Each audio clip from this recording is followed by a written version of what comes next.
ओम नमो नमः, सादर नमस्ते। आपका दिन शुभ हो। प्यारे मित्रों, आज हम देखते हैं वेदों में ईश्वर के कुछ मुख्य नामों का अर्थ सहित वर्णन देखते हैं। वेदों में किस प्रकार से ईश्वर के नामों का वर्णन किया गया है, आइए जानते हैं। तो सबसे पहले यजुर्वेद खंड 40 श्लोक नंबर 17। ओम खम ब्रह्मा अर्थात सबका रक्षक ब्रह्म परमेश्वर जो आकाश के समान सर्वत्र व्यापक है। दूसरा है प्राणाय नमो यस्य सर्वमिदं वशे यो भूता सर्वस्य ईश्वरो यस्मिन् सर्वप्रतिष्ठतमा अर्थात ऐश्वर्यवान संसार के समस्त पदार्थों का स्वामी। ऐश्वर्यवान यानी कि धन संपदा से परिपूर्ण, ऐश्वर्यवान ऐश्वर्यों से परिपूर्ण संसार के समस्त पदार्थों का स्वामी, उसे हम ईश्वर कहते हैं। तीसरा है तद्विष्णोः परमं पदः सदा पश्यन्ति सूर्यः दिवि चक्षुराततमः। ऋग्वेद खंड 1 श्लोक संख्या 20 अर्थात इसका अर्थ है सर्वत्र व्यापकशील और सुंदर विशेषणों से युक्त सबको धारण करने वाला परमात्मा है। चौथा अभिप्रियानि काव्या विश्वा चाक्षानो हर्षति हरियास्तुंजाना आयुधा। यह भी मंत्र ऋग्वेद से है जिसमें ईश्वर का वर्णन किया गया है, दुखों को हरने वाला परमात्मा। पांचवा भूतानाम ब्रह्म प्रथमो तजे तेना हरति ब्रह्मणा अस्पर्धिकुंकः। यह अथर्ववेद का मंत्र है। सबसे बड़ा सर्वजनक परमात्मा है। छठा ब्रह्मणा तेजसा सह प्रतिमुंचामि मे शिवम सप्तनाः सप्तनाः सप्तनाः मे आधरांगकः। यह भी अथर्ववेद से मंत्र है। इसका अर्थ है सर्व कल्याणकारी मंगलकारी परमेश्वर। सातवां नमः शंभवाय च मयो भवाय च नमः शंकराय च मयस्कराय च नमः शिवाय च शिवतराय च। यह यजुर्वेद से मंत्र लिया गया है। खंड 16 श्लोक संख्या 41। इसका अर्थ है सदा धर्मयुक्त कर्मों को प्रेरित करने वाला परमेश्वर। अब आठवां देखते हैं त्रयंबकं यजामहे सुगंधिं पुष्टिवर्धनम् उर्वारुमविव बंधना मृत्योरमोक्षीयमामृताम्। यह ऋग्वेद से मंत्र है। ऋग्वेद अध्याय 6 खंड 49 श्लोक संख्या 12 का यह मंत्र है। त्रयंबकम अर्थात भूत भविष्य व वर्तमान तीनों कालों के ज्ञाता तथा कार्य जगत कारण जगत व सब जीवात्माओं का स्वामी परमेश्वर वही ईश्वर है। नौवां ओम गणानां त्वां गणपति हवामहे प्रियाणां त्वां प्रियपति हवामहे निधीनां त्वां निधिपति हवामहे वाशोम। यह भी यजुर्वेद से लिया गया मंत्र है। यह भी मंत्र यजुर्वेद का है। खंड 23 श्लोक संख्या 19। इसका अर्थ है सब प्रकार के समूहों समुदायों व मंडलों आदि के स्वामी परमेश्वर ईश्वर सर्वशक्तिमान ईश्वर है। तस्मा सो अर्यमा सा वरुणा सा रुद्रा सा महादेवः रश्मिभिर्तर्वा आवृतं माहेन्द्र एतन्यावृतः।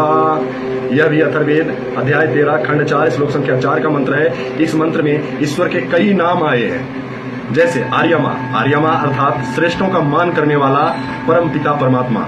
महादेव अर्थात देवों का देव महादानी परमात्मा। वरुण अर्थात वरुण का मतलब सर्वश्रेष्ठ। रुद्र रुद्र का मतलब दुष्टों को रुला देने वाला। रुद्र का मतलब दुष्टों को रुला देने वाला दुष्टों को रुला देने वाला ज्ञानवान। और महेंद्र अर्थात महेंद्र सबसे बड़ा और सबसे महान ऐश्वर्यवान। जो सबसे बड़ा सबसे महान ऐश्वर्यवान हो उसे हम महेंद्र कहते हैं। ये सारी की सारी नाम ईश्वर के नाम है जो कि वेदों में वर्णित है। वेदोक्त ये ईश्वर के नाम बताए गए हैं वेदों में। 11वां इंद्रम मित्र वरुणमग्निमाहुरुथो दिव्यः सा सुप्तनो गुरुत्तमानः एकं शत विप्रा बहुधा वदन्तग्निं यमं मातरिश्वानामहु। यह भी अथर्ववेद अध्याय 9 खंड 10 श्लोक संख्या 28 का मंत्र है। इस मंत्र में भी ईश्वर के कई नाम आए हैं, जैसे इंद्र अर्थात अत्यंत ऐश्वर्यशाली परमात्मा। मित्र अर्थात सबका सहायक सबको प्रीति करने वाला परमेश्वर। अग्नि अर्थात ज्ञान स्वरूप सर्वव्यापी जानने योग्य चेतन परमात्मा। दिव्य अर्थात प्रकाशमय उत्कृष्ट गुणों से युक्त देव परमात्मा, सुपर्ण अर्थात सुंदर ढंग से पालन करने वाला सामर्थ्यवान परमात्मा, गुरुत्वमान अर्थात महान आत्मा वाला, यम अर्थात न्यायकारी जगत नियंता परमात्मा, ऐसे कई नाम एक ही निराकार परमपिता परमात्मा के वेदों में आए हैं। इन्हीं नामों के आधार पर बहुत से महापुरुषों के नाम भी संसार में हुए हैं। समय बीत जाने के साथ लोगों ने अज्ञानतावश इन्हीं महापुरुषों के नाम और इनकी महिमा वेदों में समझ ली और ऐसी मान्यता बना ली कि ईश्वर अनेक होते हैं और अवतार लेते हैं, जिसका नाम वेदों में लिखा है, जो कि निराधार कल्पना है।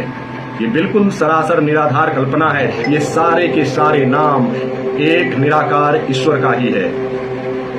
ईश्वर एक ही निराकार है, सर्वव्यापक है, कण कण में व्यापक होकर सबको धारण और सबका पालन करने वाला है, सबको कर्मों के अनुसार यथा योग्य फल देने वाला है, जिसका सर्वश्रेष्ठ नाम ओम है।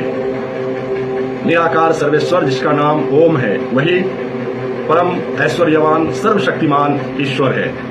शेष जितने भी असंख्य नाम वेदों में हैं, वे सब उसके असंख्य गुणों के अनुसार ही हैं। जैसे विष्णु, शिव, रुद्र, इंद्र, लक्ष्मी, सरस्वती, अम्बा आदि, ये सब नाम उस निराकार ओम के ही हैं, जिसकी उपासना हमारे पूर्वज ऋषि मुनि आदि सब योगाभ्यास की रीति से करते आ रहे हैं। परमेश्वर के भिन्न भिन्न नामों से भिन्न भिन्न प्रकार की मूर्तियां बनाकर पूजना, उनका हार श्रृंगार करना, उनको भोग लगाना, उन पर फल फूल जल दूध तेल चढ़ाना, उनमें प्राण डालने का नाटक करना, उनको परमात्मा का प्रतीक मानना कोरी अज्ञानता है, नादानी है और मूर्खता है। इसके सिवा और कुछ नहीं है।